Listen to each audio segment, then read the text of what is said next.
Do we have a blackboard here by any chance? Unfortunately, no. No.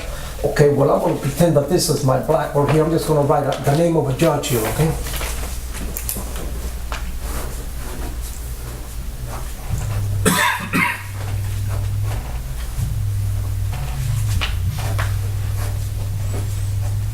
This is a prop for use later on. Judge Tom Hubert, we're gonna call it right there, okay?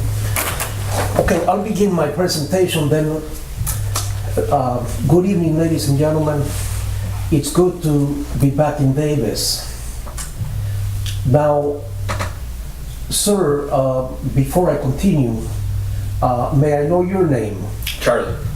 Mr. Charlie, I'm just gonna write it here, okay?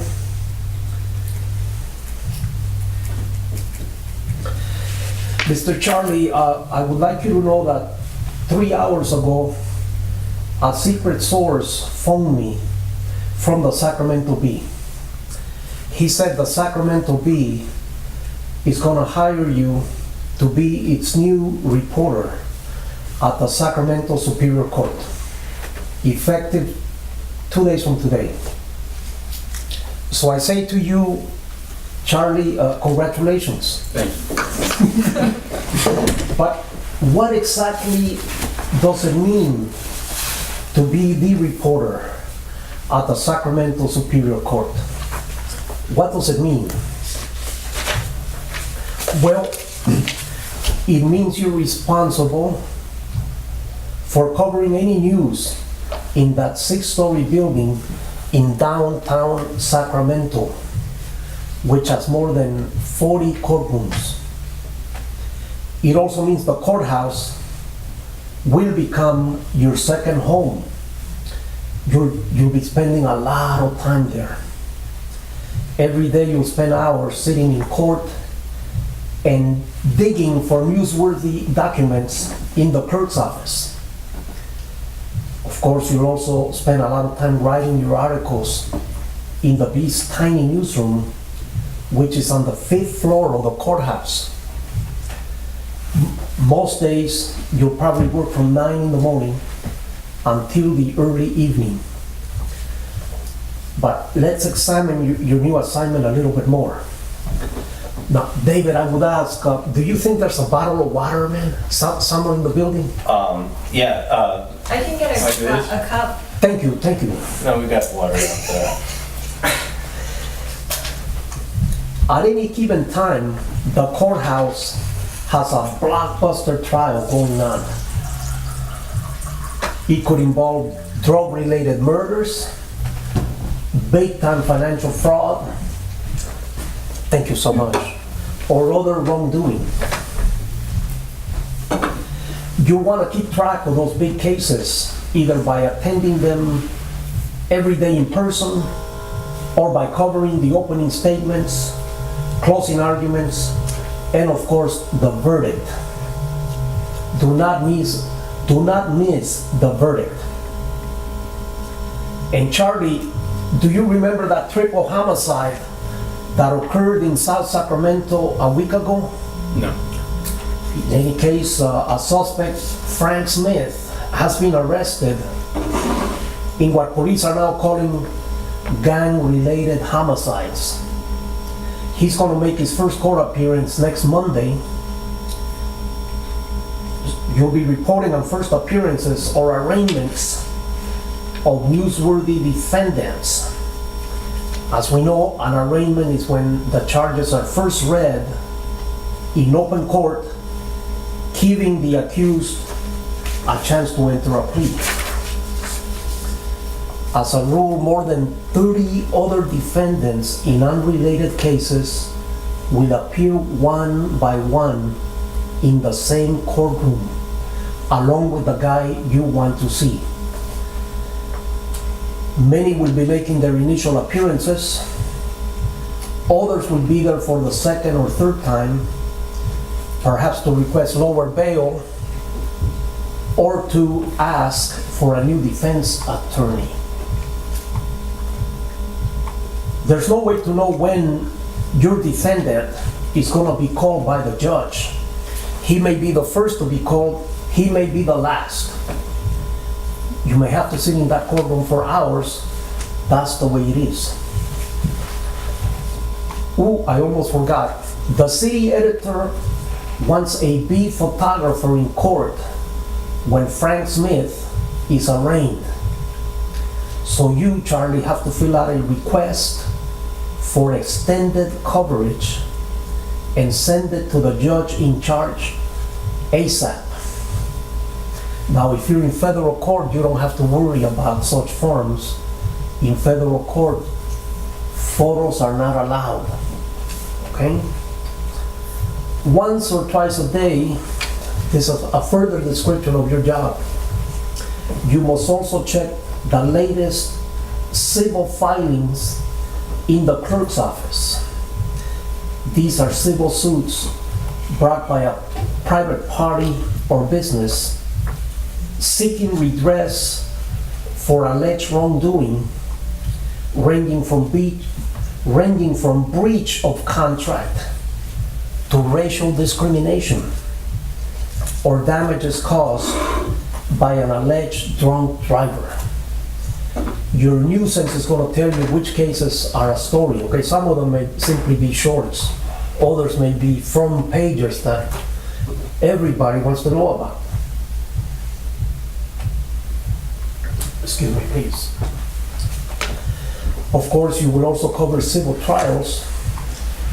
You'll be on the lookout for settlements in the big cases, the multi-million-dollar verdicts as well, okay? Now, while waiting for a verdict, Charlie, you may find out that a group of visitors from Russia is visiting the courthouse, or that a judge has died, or that the Sacramento County Grand Jury will issue its annual report any moment now. Those two are your stories. Congratulations. On top of all this, just as you finally start writing your first story, you get a phone call from a reporter in the Bee's main newsroom. He says a major civil suit has just been filed by a prominent Sacramentan against the Davis Corporation. Copies of the suit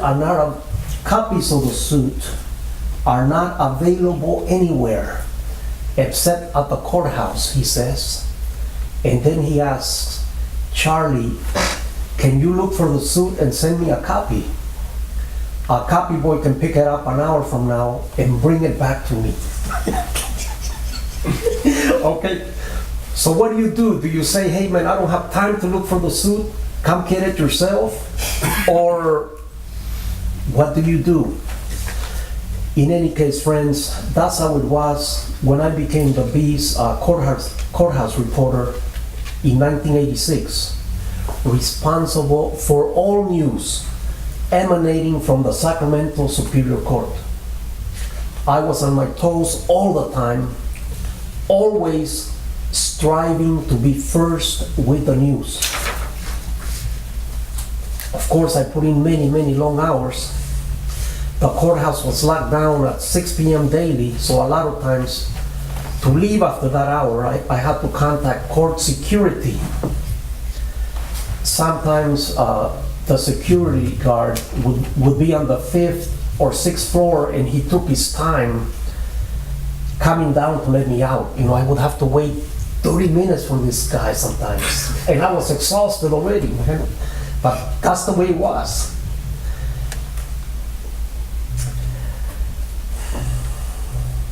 I was expected to produce at least one major story a day, and two if possible. A major story consisted of 700 to 800 words. When too many things were happening, I could ask the editors to send another reporter to help me. Sometimes they did, okay? I remember that soon after accepting the court beat, I put in for overtime, only to receive a phone call from my city editor who said, there can be no overtime at the courthouse. So I said, okay, man, after that I received time and a half for each hour of overtime. But I don't have to tell you, I didn't put in for every hour I work, man. That's just part of the deal. You don't put in for every hour. Right here, I must tell you, over the years, the court reporters for the Sacramento Bee have enjoyed a great advantage over other media.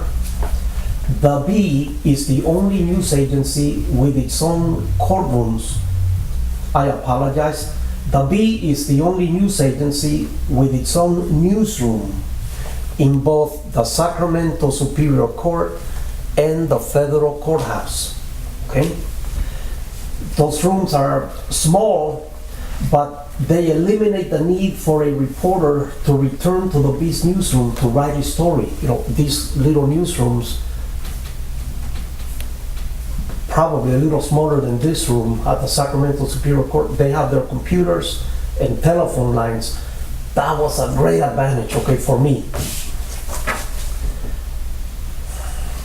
If you visit the Sacramento Superior Court, and it sounds like you soon will, the little newsroom is on the 5th floor, and I'm sure the reporter there will greet you, okay, and help you.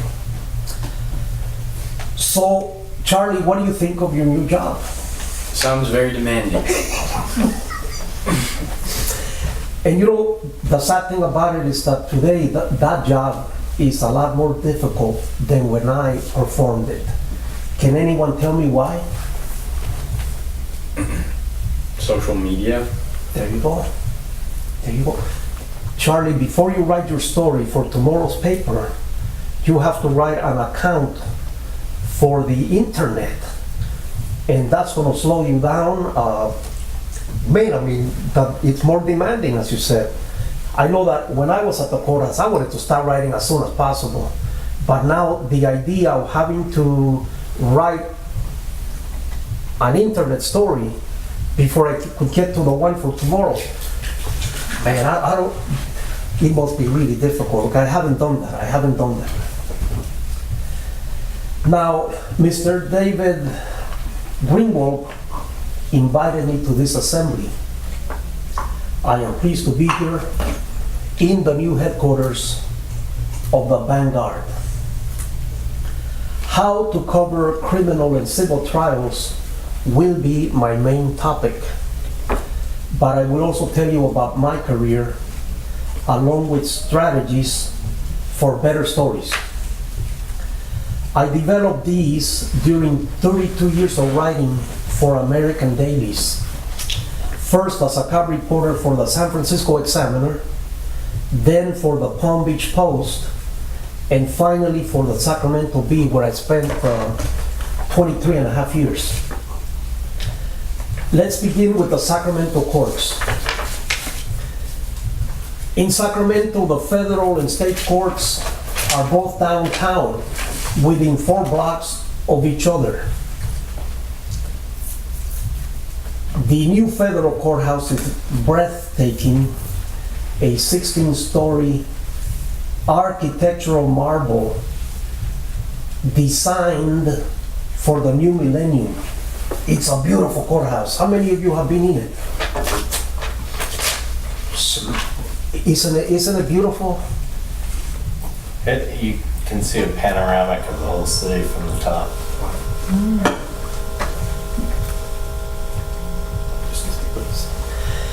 Now, the building housing the Superior or the State Court is not as striking. It opened 51 years ago when President Johnson was in the White House, and the court is showing its age. It's very crowded,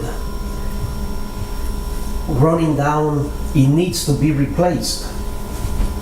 By the way, as I prepared for today's presentation, I found a newspaper clip about the dedication of the Superior Court in 1965. One of the speakers that day was Judge Albert Munt, a prescient man. In his speech, according to this article, the judge spoke about the sad, shocking cases that would be heard in the new building day after day, year after year. Quote, countless tragedies involving men's inhumanity to men will be heard inside this building, the judge said somberly. Okay, that was 51 years ago. Imagine if those walls could talk, okay? The walls of those courtrooms, all the sad things they would tell you. Procedures at the federal and county courthouses are pretty much the same, except that federal charges, of course, are more serious. At the Sacramento Federal Courthouse, the process seems more orderly in an elegant environment. Now, let me tell you a little bit about myself, okay? Born in El Salvador, I came to the U.S. in 1963 at age 10. I arrived 2 years before that courthouse opened, the Superior Court. Upon arrival in San Francisco, my English consisted of 7 words, including hello, goodbye, and telephone. 7 years later, my English was still shaky, but I discovered journalism in high school. At that point, my writing was awful, okay? But there was something special about seeing my words printed in a student newspaper. So I went on to major in journalism at San Francisco State. In the summer of '73, I became a cub reporter, an intern at the San Francisco Examiner. That fall, I became the Examiner's stringer at San Francisco State during my senior year. How much was I paid? $15 a week retainer plus a dime for every word I wrote. That was what I received, okay? A $15 weekly retainer and a dime for every word. Now, friends, I must tell you, as a journalism major, I received invaluable instruction from my professors. Yet, the best place to learn is in a professional newsroom. Breaking into the news business in the mid-'70s was not easy. My first job out of school was in PR at Oakland City Hall in the East Bay. I worked for the city's manpower department, which provided federally sponsored job training for the poor people of Oakland. Anyhow, my first job out of college, friends, was producing this publication here, the Manpower Reporter. I wrote the articles and took photos.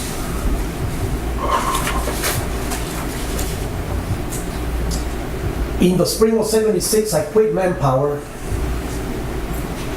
Then I began my real career at the Palm Beach Post in Florida.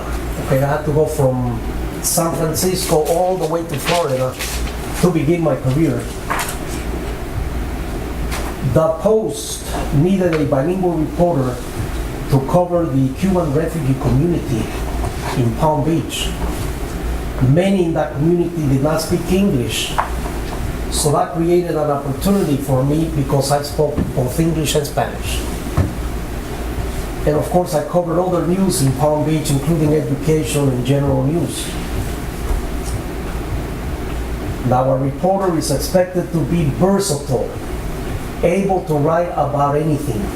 Okay? In Palm Beach, I was sent to the courts once in a while to cover this or that. One of my first cases was the sentencing of a man whose fishing boat was intercepted by the Coast Guard while he attempted to smuggle tons of baled marijuana into Florida. He was to be sentenced the day that I went to court. Okay? The defendant wept when the judge told them, you have to go to prison for what you did. You have to go to prison. The defendant wanted probation, okay? But he went to prison for a few years. So at the Post, I got my feet wet in terms of court coverage. After 8 years with the Post, I came to Sacramento to work for the Bee, a much bigger newspaper. Excuse me. In a matter of days, I became the Bee's police reporter. I covered dozens of murders, marijuana raids, and other events. One of my most remarkable assignments as a crime reporter, I flew on Con Air, the legendary flying prison. Okay? I flew Con Air from Sacramento to Denver. What a memorable flight that was, I will tell you. Great story, great story. Of course, I flew as a newsman, not a prisoner, okay? Now, on December 11th of '85, I responded to a bomb explosion in the Arden area. Mr. Hugh Scruton,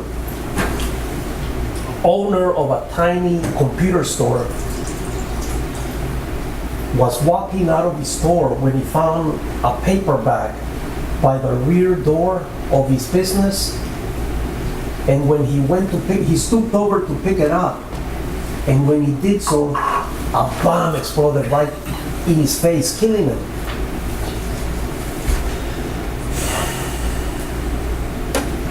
And I don't have to tell you, that was a front page story, okay? A front page story, but the big question was, who would commit such a cruel, barbaric act against a man who, by all accounts, was well loved, respected, had no enemies? Friends, it took 12 more years to get the answer. Mr. Scruton was the first victim of the Unabomber. Okay? But it took 12 years to get an answer to who would do this. As you know, the Unabomber killed a total of 3 people. 2 of the victims were in Sacramento. Hadn't you guys seen it, heard it? Anyway, in that cabin, Yeah. there's a one to be heard from. Now, after a year on the crime beat, I was promoted to court reporter for the Superior Court to cover both criminal and civil cases. Some of you may ask, what is the difference between a criminal case and a civil?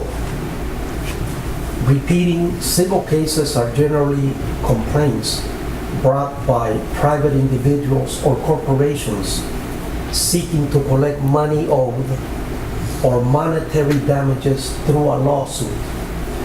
A criminal case is brought by the local, state, or federal government in response to a suspected violation of the law and seeks a fine, a jail sentence, or both.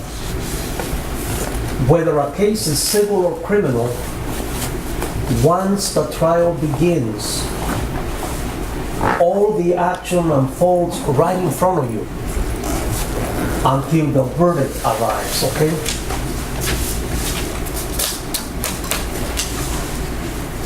I'm going to tell you that I witnessed my first verdict in 1970 in a San Francisco courtroom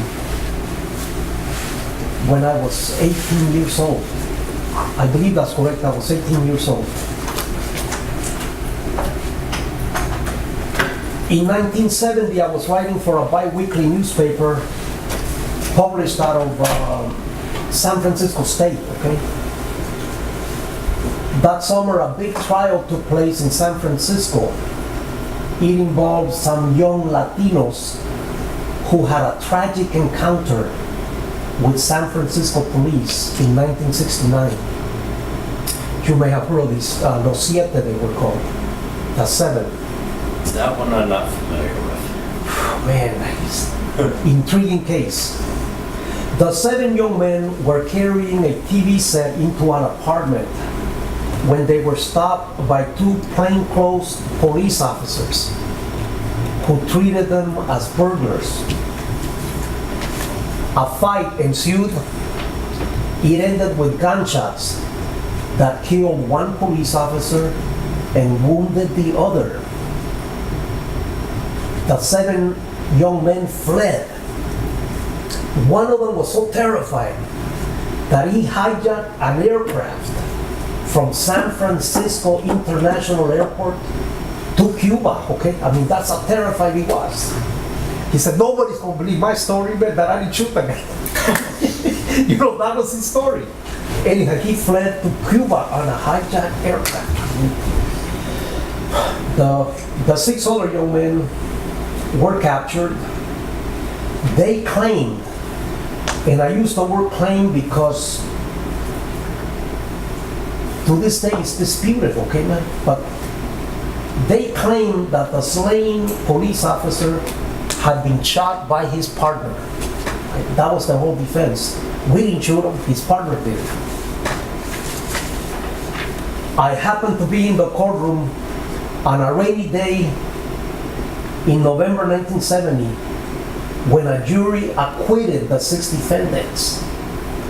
I'll never forget the drama of the moment, including how relatives of the defendants wept, and how the defendants hugged their attorneys, and how a prosecutor, a tough guy, let's say it, sat stone-faced, refusing to believe he had lost. You know, he sat like, it was a controversial verdict, I don't have to tell you. My account was printed in the bi-weekly newspaper and later appeared in this anthology of Latino writers, okay? When I wrote this acquittal story, my writing wasn't that good. I'd only been in the US 7 years. But I captured the power of the moment, the power of the verdict. My editor-teacher, just like this gentleman here, okay? He's your editor-teacher. He rewrote much of the article, and here you have the result. I have a little marking where it is. So let's fast forward 16 years when I began covering courts for the Bee. My best story was this one, a cover article for the Sacramento Bee magazine. This is, what's in here is the definitive story of Robert Henry Nicholas, a serial killer who was having marital problems with his wife, okay? In 1964. He decided he was going to separate from his wife, but then he said, if I leave my kids with her, those children will become delinquents. So what I'm going to do is kill them. And he killed his 3 little kids, okay? Shot, put them in the trunk of a car, tell them, hey, look, there's candy in the trunk. The little kids jumped in and he pulled out a gun. Executed them. Well, this Nicholas was sentenced, he was sentenced to die in death row, San Quentin, okay? And he served about 14 years on death row. And then what happened, the California Supreme Court decided, hey, you know what? This guy, there's a problem with California's death penalty. We're gonna let Nicholas go. So Nicholas was released from death row. And the day of his release, what did he do? He came back straight to Sacramento and began stalking his ex-wife. About 4 years later, in 1980, Sacramento Alley gunned her down, okay? Now, in 1984, I was still in Palm Beach, but when I came here, I was assigned to cover this trial, which had been moved on a change of venue to San Jose. At the trial, the prosecutor introduced a lot of evidence, okay? Including a book that Nicholas had handwritten on death row entitled, "I Killed My 3 Children." It was a 200-page handwritten book. I got a copy of it. The incredible thing is that that book, "I Killed My 3 Children," unfortunately, I misplaced it. I wasn't able to bring a copy of it with me today. But that book ends, in that book, Nicholas tells his life story, okay? How he felt discriminated by other people, how he wanted to be a powerful man like Adolf Hitler. He then described the day that he killed his 3 children. And he ended the book a few seconds before he actually put the kids in the trunk and killed them. He couldn't write that part. It was too much for him. But then at the San Jose trial, the prosecutor introduced, look friends, I don't know if you can gaze at these photos, but these are photos of the kids if you want to see them. Sad photos. After his arrest for the 1964 case, Nicholas had given a detailed confession, tape-recorded confession, in which he described how he killed the kids. Okay, that's contained in this affidavit right here. Pass it around. So, anyhow, this was the best story of my court career. Okay, this story about Nicholas, who, by the way, was again sentenced to return to death row in 1987 when I covered his trial, and he died on death row about 10 years later. Okay? 10 years later. So he actually escaped the death penalty twice, this Nicholas, because he died of natural causes. Now, after a year in Sacramento Superior Court, I went on to other beats, but I remained a backup for the county and federal courts for many years. Anytime the court reporters needed help, they could count on me, okay?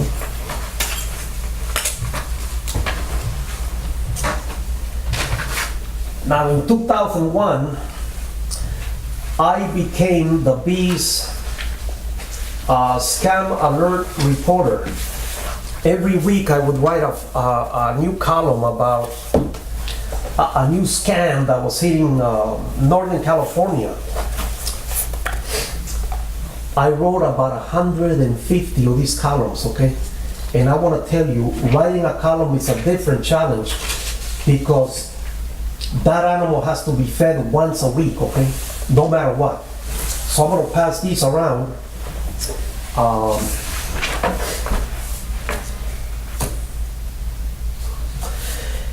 Using my police sources and knowledge of the courts, the scam alert often was the first to tell you the latest local scams, how they worked, how the con artists were arrested and brought to trial.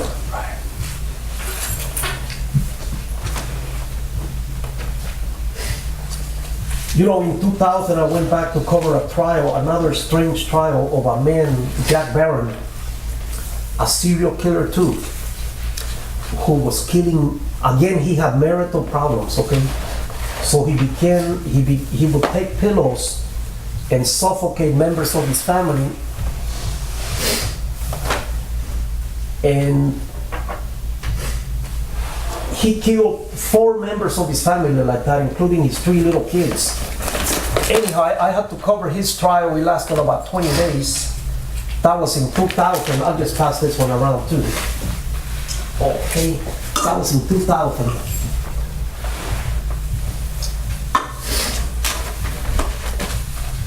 By late 2008, the Bee was in deep financial trouble, a victim of bad investments by its owners, and a critical loss of readers to the internet.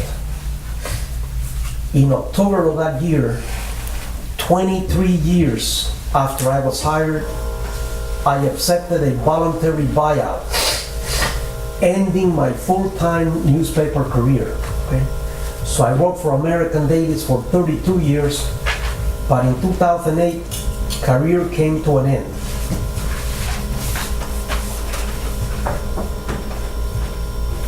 I had to reinvent myself. Like so many people, I had to reinvent myself.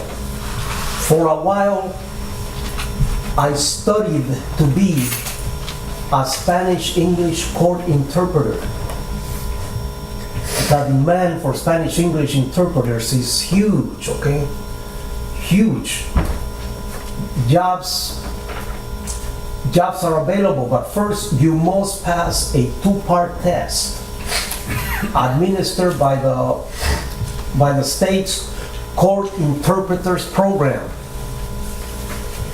Now in March of 2013, I paid $125 cash to take part 1 of the exam. It consisted of 135 written questions. These were multiple choice questions, okay, in English, asking everything from definition of court-related terms and ethics to professional conduct in the courtroom. One of the questions, I don't think I'll get in trouble for telling you, I'm not supposed to say this, but I'm going to release this. One of the questions was, if you see 2 jurors misbehaving outside the courtroom, what do you do? Whom do you notify? The defense attorneys, the prosecutor, or the judge? What do you do? Well, I said, man, I would tell the judge. And that was the right answer, okay? That was the right answer. Well, 10 minutes after taking the test, the proctor, the test administrator, approached me and he said, congratulations, you are a very rare bird. You scored 100%. Not too many people are able to achieve that. And I was surprised. And in fact, friends, some people say, hey, I did this, I achieved 100%, but here is proof. The statement saying I passed with 100%, it had my photo on it. I couldn't believe it, okay, because 5 of the questions were trick questions, and I had to guess. Somehow I got it right. The fact is, I knew how the courts operated, and I had studied for this part of the exam. Part 2 of the test would be much harder.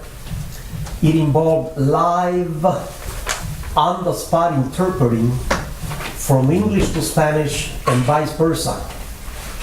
I never took that part. Why? I lost interest. Besides, it would have cost $450 to take part 2. Had I failed, I would have had to pay another $450 to take it a second time. And I didn't have the money. So today I am a freelance writer, preparing occasional articles for the internet and for the weekly Sacramento News and Review. I would like to write for the Davis Vanguard, but David hasn't let me. Ouch. David hasn't let me, I don't know. My friends, some freelancers glorify their jobs. I do not. Freelancing is nothing more than freedom to starve. How much do you get paid per article? Pardon me, sir? How much do you get paid per article for freelancing? Sir, in 2 minutes I'll be done with part 1 of my speech, and I'll answer and I'll give you an example and tell you, okay? Okay. I have my latest article here. Freelancing is nothing more than freedom to starve, okay? while I am not starving, freelancing is a far cry from working in a newsroom where you are assured a paycheck every week, okay? It's completely different. In closing this part of my presentation, let me say, I miss waking up in the morning and reaching for the Sacramento Bee on my front doorstep, then looking for the article I wrote the day before. Nearly every day for 23 years, I had a story with my byline. It was a big thrill. That's gone now, okay? Now I write occasional articles for the Sacramento News and Review. I'm going to show you my latest, and I'm going to reveal the answer. Let's see. It's over here.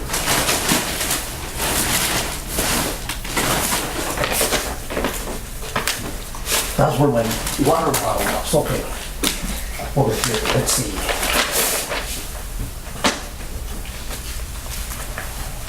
See, we were going to take an intermission here, right, David? But first, I'm going to answer your question. Okay. Yeah, I was going to display this a little later, but I can display it twice. Look, right now, my articles are for. This one is on the streets right now. Okay, you've seen this. It's on the streets right now. This article on page 6. This is an article about an event that took place at Sacramento City College about 2 weeks ago, maybe 3 weeks. Anyhow, the article is 400 words long. 400 words. And the question from David was, how much am I paid for an article 400 words long? Don't tell anyone, but it's $88, okay? So, but you know, man, I enjoy the writing, man, and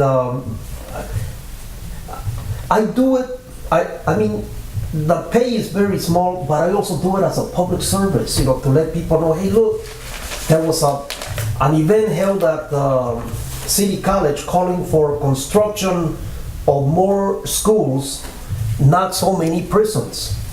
Anyhow, that's your answer, sir. Yeah. Okay. So we're going to take a break, and then I'll come up with court tips. Court tips, okay?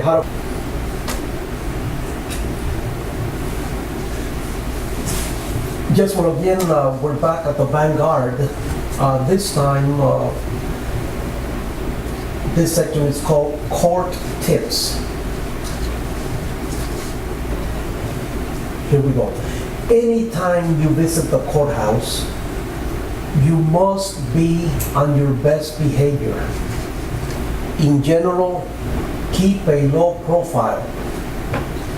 Once you enter the building, be careful what you say. The person standing next to you may be a juror. Every juror has a little sign on his or her chest identifying them as such. But sometimes those ID cards are hard to see.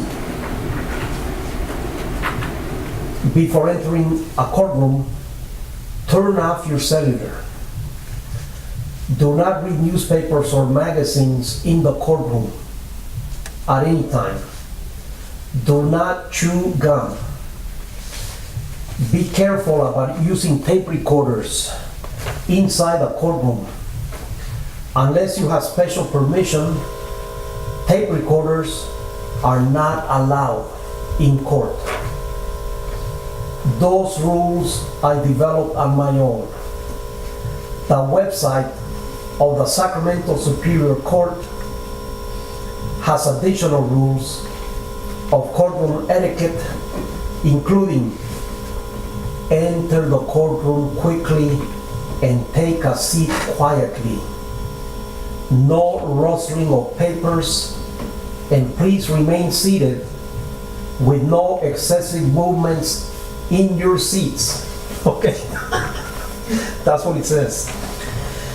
Now, here's where this comes in, okay? This nameplate for Judge Tom Hubert.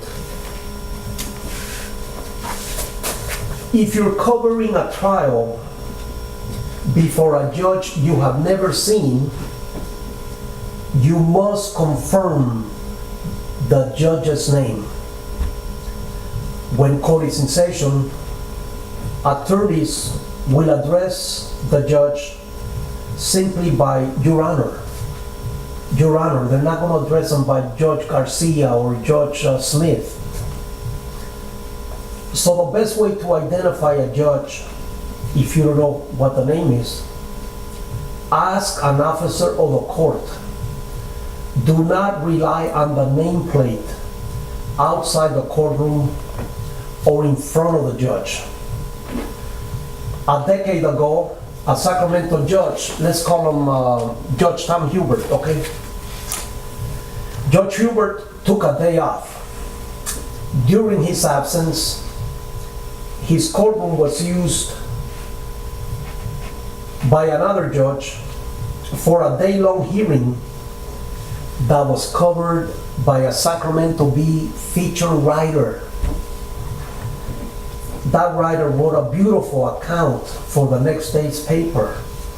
It was a complicated matter that was argued in front of this judge. And the reporter simplified what happened so that a 4-year-old could understand. But she made a big mistake, this reporter. She never asked, what's the name of the judge? What's the name of the judge? And instead she went by the nameplate, okay, of the guy who was out of town, Judge Tom Hubert, and she said, this hearing before Judge Hubert. And there was an embarrassing correction, a couple of days later. The point is, in a courtroom, so many things are going on that it's easy to forget a simple question. And this reporter, unfortunately, she was embarrassed. Because she went by the nameplate and cannot do that. During a recess in the court proceedings, do not ask the bailiffs about security procedures unless you're absolutely sure no jurors are present. In 1984, a janitor named Timothy Pride was charged with murdering 2 women in a Rancho Cordova insurance office. This was a death penalty case because it involved double murder as well as sexual assault. So the jury selection took 3 months in Sacramento Superior Court soon after I arrived at that courthouse as the reporter. Timothy Pride was a big man with a history of violence. So every morning when he arrived in the courtroom from the jail, he underwent a special routine. Before the jury arrived, Timothy Pride would be seated in a chair a little bigger than this one, and then a chain would be attached to his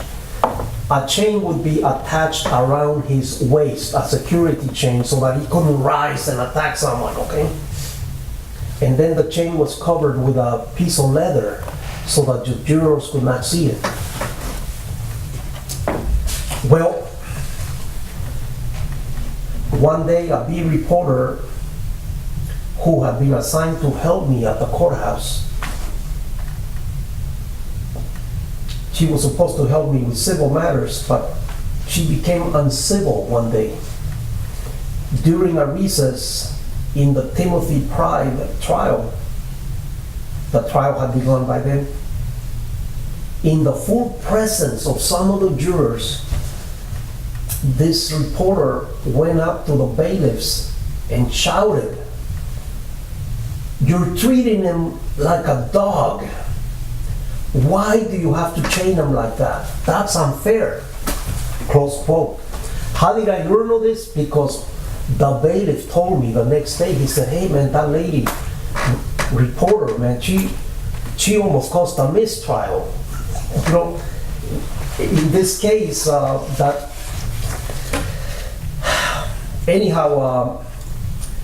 the judge reported this incident to the publisher of the Sacramento Bee, and that lady was eventually fired, okay? She was terminated. She lived in Davis too, that reporter. She caused so many problems, I mean, my God. This was the penultimate incident with that reporter, okay? That wasn't Pamela, was it? No, Pamela's a saint, sir. Yeah. Pamela is a saint. I'll tell you the name later, okay? Okay. But on the record, I say Pamela Martineau is a saint, okay? I respect her. Anyhow, no, this wayward reporter, after this incident with Timothy Pride, you know, had another incident, and the editor said, "That's it, man. We're going to fire you," and they fired her. Okay, now another simple rule is always be on time. Again, today I apologize for my tardiness. Parking was difficult, okay, I was 2 minutes late, I apologize. Now, you, Charlie, covering the court, may be following a case involving, as I was, 2 members of the Sacramento Kings basketball team. You go to the hearing, you go to the court day after day, and you find that the hearing has been postponed, okay, for 2 weeks. This went on a lot with these 2 basketball players by the name of Chris Webber and Jason Williams. This was back in 2000. It was a simple case of the DA had charged these 2 players with speeding on the freeway, okay? After one of the games at Arthur Arena, a game the Kings lost, these 2 guys were racing each other on the freeway, okay? Back to Sac. Pardon? Back to Sacramento. They lived in the Rockland area at that time, so they were racing from South Thomas to Rockland, 20-mile distance roughly. The CHP caught up with them, charged them with reckless driving, okay? Luckily there was no accident, but these guys, these millionaires, for whatever reason decided, hey man, we're gonna fight the charges. We don't want speeding on our records. So what happened is, the matter was on the calendar about 5 different times, and every time I appeared, the prosecutor would say, "Well, the case has been put off again." That became like a broken record, okay? So the 7th time, the case was scheduled for 8:30 in the morning. I was there, and the only other reporter there was a reporter for Channel 3, along with his cameraman, David. We were there at 8:30 in the morning when suddenly Chris Webber and Jason walked in, man. And I said, oh my God, it's finally gonna happen, you know, finally gonna happen. So I ran to a telephone in the hallway and called the B photo desk. I said, need a photographer here as soon as possible. The judge had said any photographer who wants to take photos can come in. You don't need special arrangements, but photos will only be allowed for the first hour. Anyhow, the photographer arrived too late, but at noon, okay, Channel 3, as you may know, has a newscast covering all the events in the Sacramento area. But that day, Channel 3 knew it had an exclusive. So if you watch that noon newscast, there was nothing about Chris Webber and Jason are on trial. Instead, Channel 6, the judge at the beginning of the case said, Ladies and gentlemen, I have season tickets to the Kings, but this will not affect my decision in any way. Okay, that's what he said. But he said, this will be a one-day trial. He said, I want to get it over with in one day. That's the way it's going to be. So Channel 6 finally at 6 p.m. or 5 p.m. when the court closed said, this case is going on right now. And the verdict is expected at any time. It's a non-jury case. The judge will decide. And so Channel 3 broke the news finally at 5 p.m. and the verdict came in at about 7. The judge said, you are innocent on all charges, okay? And I was, as I said, Channel 3 had the exclusive. And can you imagine if I had missed that hearing? I mean, I would have been terminated. So that's why it's important to attend court when your case is coming up. You never know when it's going to happen.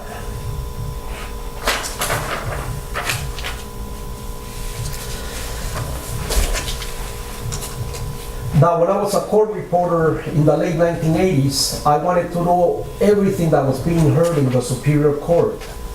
To get the daily calendar, I would visit the master calendar office on the 6th floor. Every morning, it had a printout of all the cases that were happening that day, okay? And anyone could get a copy of that printout.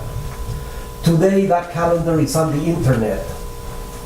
The office has been closed.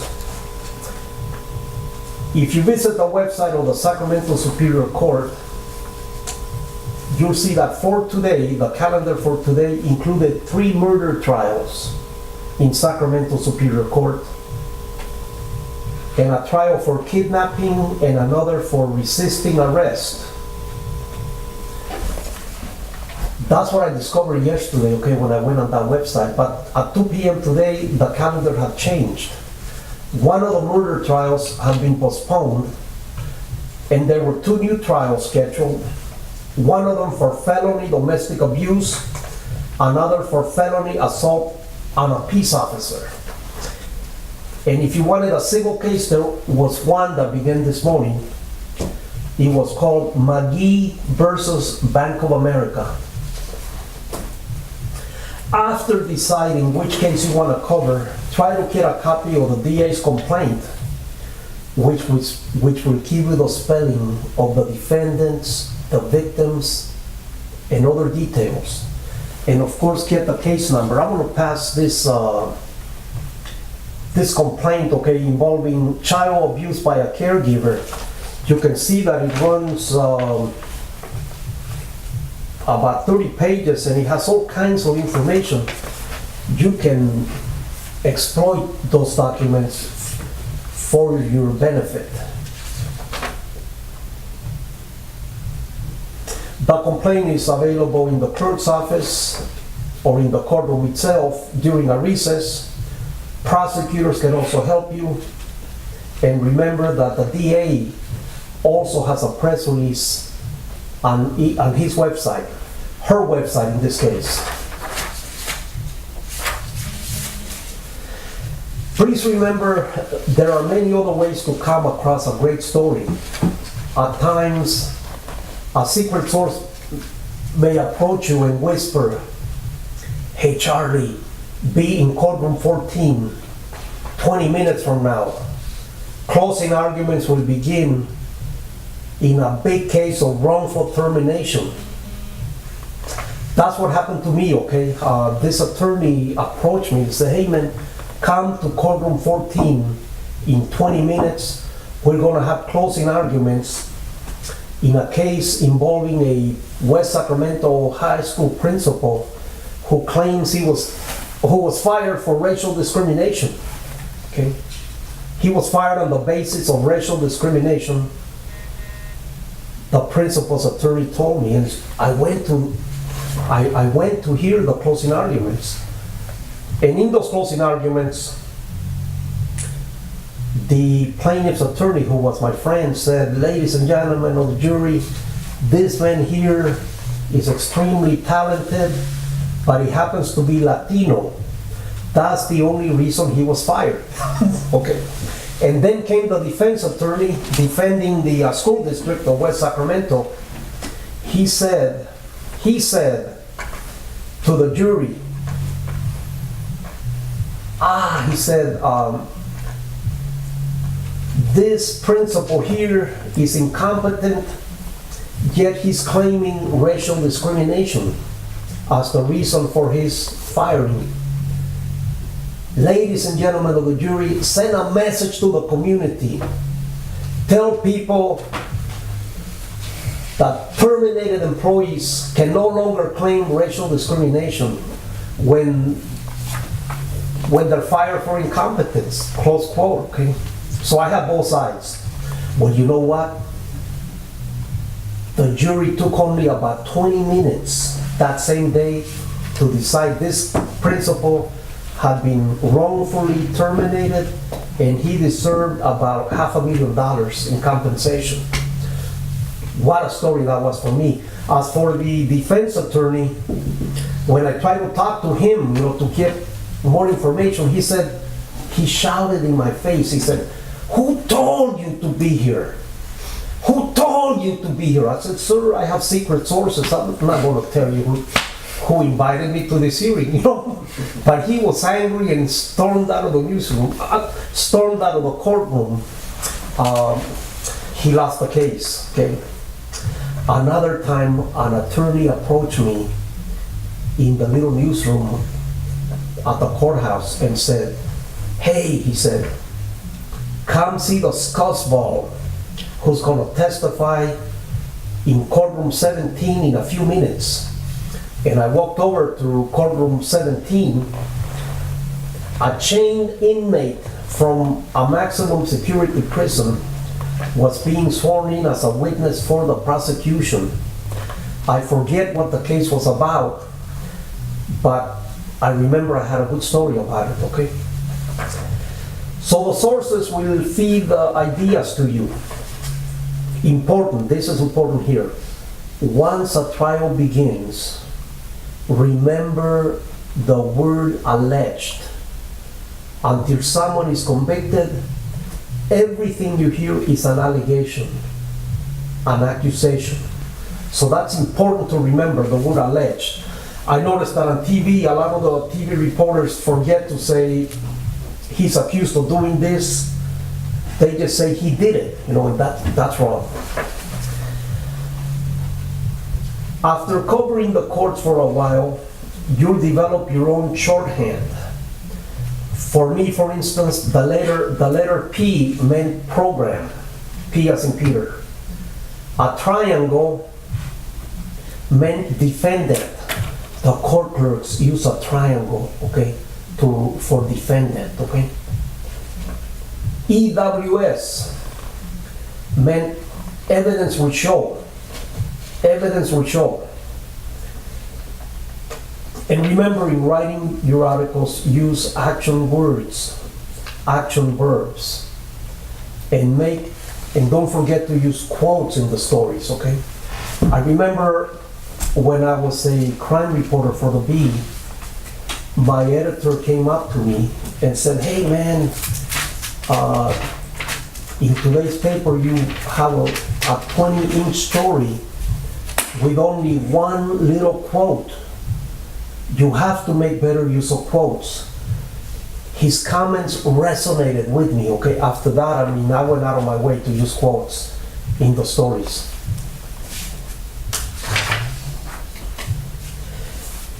Also, I recommend, before you write your story, especially if it involves a verdict, talk to someone, the prosecutor or the courtroom clerk, to confirm what the person was convicted of. It's very easy to make a mistake, because verdicts can be complicated. So speak to one of the parties in the court. And in writing your story, remember not to take sides. Be objective. If you have a damaging comment from one side, try to get a balancing comment from the other party. I remember this would have been 15 years ago. A Latino, a Spanish-speaking Latino here in Yolo County had been accused of standing on the riverbank of the Sacramento River and firing a rifle on a Sunday afternoon, okay? And in firing that rifle, he apparently killed a man who was on a boat, okay? He wasn't aiming at him, but the fact is he fired at a moving vessel and someone died because of it. Well, the day after his arrest, I went to the Yolo County Jail in Woodland to interview this man. I believe he was a farm worker, and he told me, "I'm innocent. I didn't do it. I didn't shoot any rifle." He was completely innocent, he said, okay? So then I went back to Sacramento to write my story, but first I decided, man, I'm gonna try to get a comment from the DA's office, the Yolo DA's office, to see what he would tell me. And I was connected with the DA, I forget his name right now. And when I explained to the DA what this inmate had told me in proclaiming his innocence, the DA said, "Wow," he said, "you make it sound like such a revelation that this guy's saying he's innocent." I said, "Sir, I'm just trying to get both sides of the story, please." I pleaded with him for a comment. And he said, you're making a big deal out of this. He, in effect, was suggesting this was not a story. But then he said, the jails are full of inmates who maintain their innocence. I said, man, that's the quote I needed, bye-bye. The next day we had a balanced article, because you can't go with what only one party says. Of course, David, you can say, well, the other side declined comment, okay? But that's not as good. That's not as good.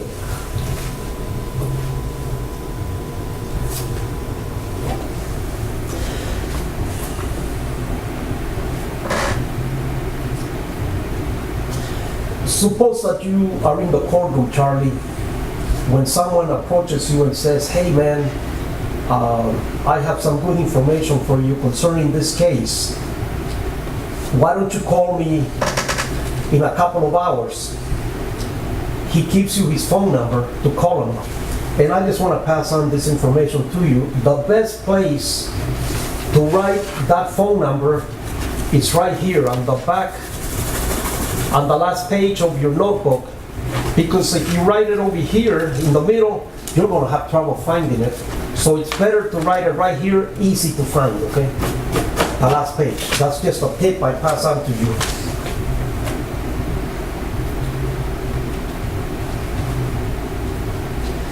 Here's another scenario.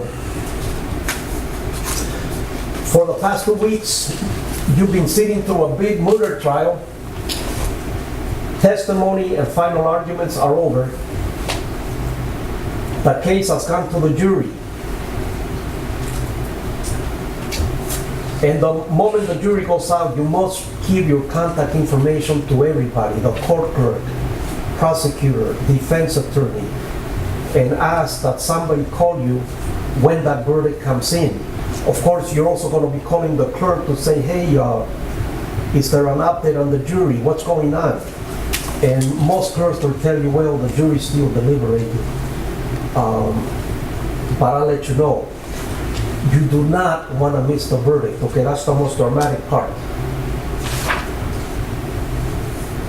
Well, the jury's taking a long time to reach a decision. So this allows you to write an advanced bottom for your story. You can write, say, 400 words giving the history of the case, and then when the verdict comes in, all you have to do is write maybe 300 words about what the verdict was. This technique of advanced writing is used by big newspapers like the New York Times, especially when they publish obituaries on famous people. Like this one here is from April 2014, when Gabriel Garcia Marquez, the Colombian writer, died. There was a news story on the front page, okay? But on the inside, there was a huge obituary about Mr. Marquez. And see, what happens is these obituaries are written in advance for the famous. These are ready to run at any time. And all the New York Times does is it writes the first two graphs for a person who died yesterday. The first two graphs are written right now. And then the rest of the copy, that's been in storage for years, okay, just waiting. So I'm just telling you, that's a technique you too can use. Because imagine having to write an obituary like that in one day. No, it's pretty hard.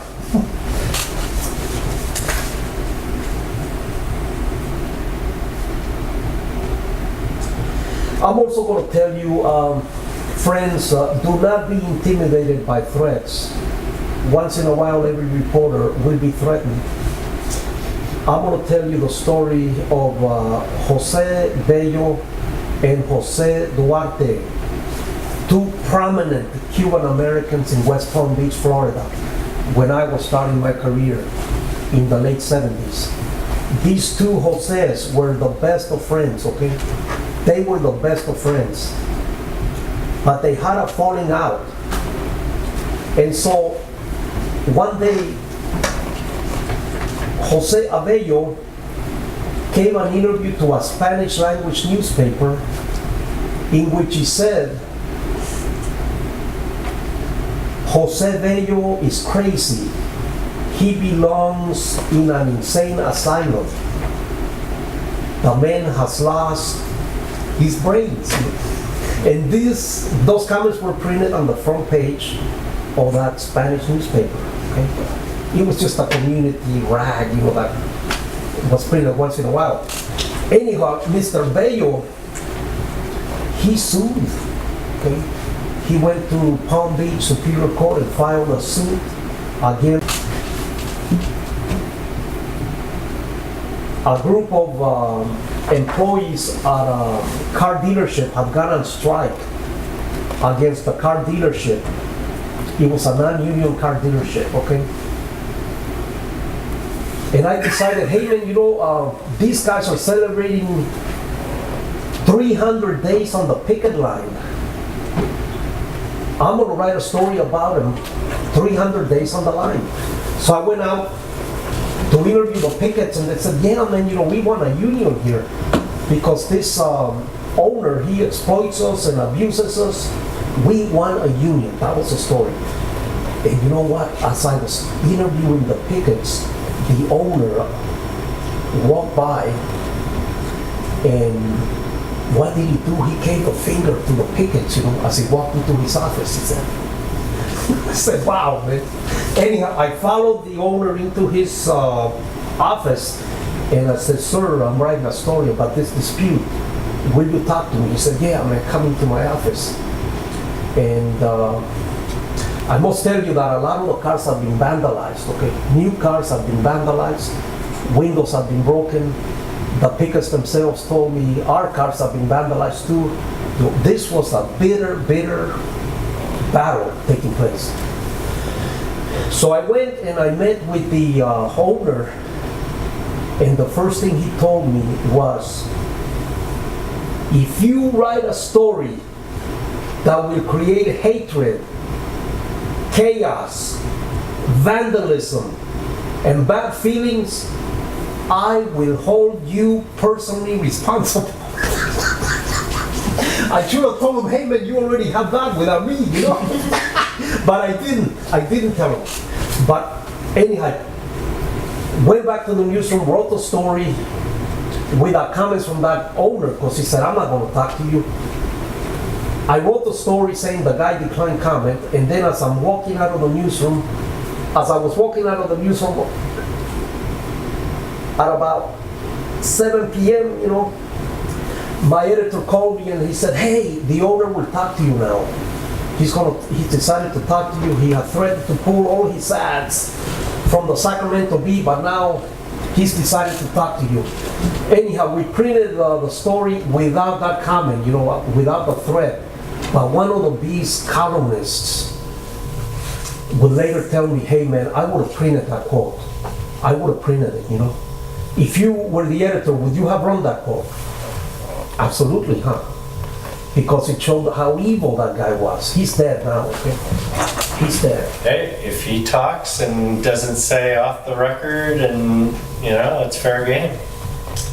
When he pulled me into his office, he had another employee there who remained silent, okay? That was the witness.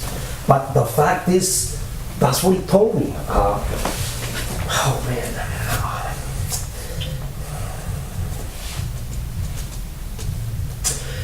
Well, we're almost done with this presentation.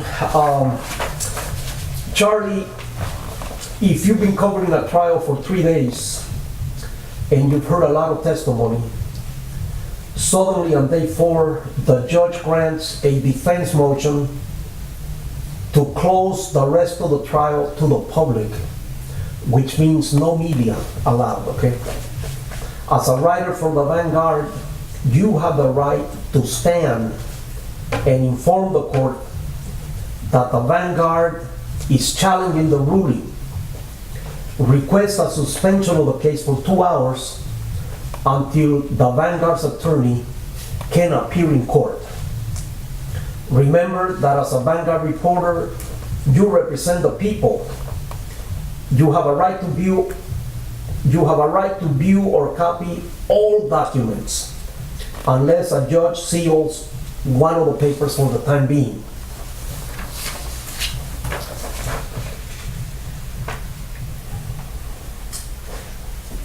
I'm going to close with a couple of tips, okay? As a reporter, I found out it's very dangerous to write an article saying that something is unique,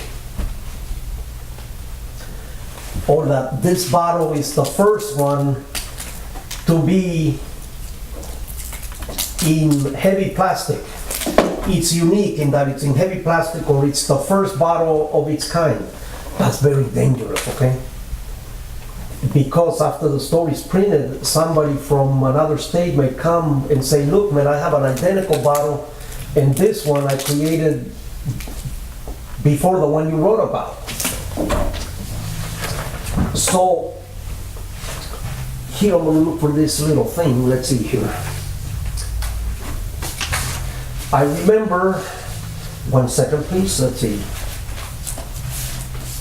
I remember when I was a young cub reporter at the San Francisco Examiner in 1973, I wrote a little story about a man who had been arrested for possession of dangerous drugs. And my story said, the man was carrying a white powder that was cocaine. Okay, that's what my story said. And one of the veteran police reporters read my little article. His name was Baron Mueller. And Mr. Mueller said, "No," he said, no. You can't say that the substance was cocaine. You must say, believed to be cocaine. Believed to be cocaine. That's safe," he said. And it's a lesson, friends, I still carry to this day.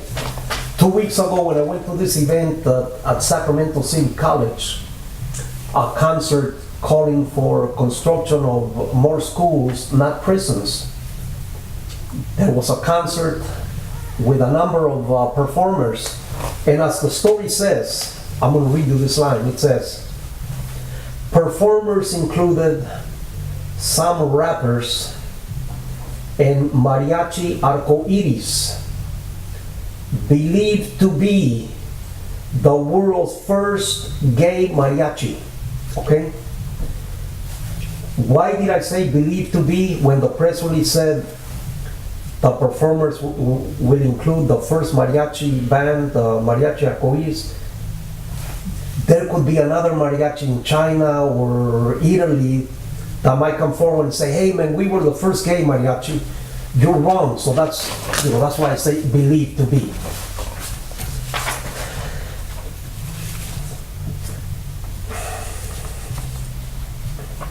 Of all the stories our reporter writes, I believe 50% at least must be his own ideas, okay? When the Unabomber accepted a plea arrangement on the Evil Beast trial, he declared himself guilty and thus avoided the death penalty.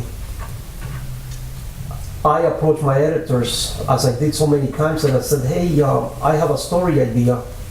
In this case, why don't you let me write an article about the financial loss to Sacramento now that this trial is not going to be held here. And although I was not the reporter for the Kaczynski case, okay, I got my Kaczynski story.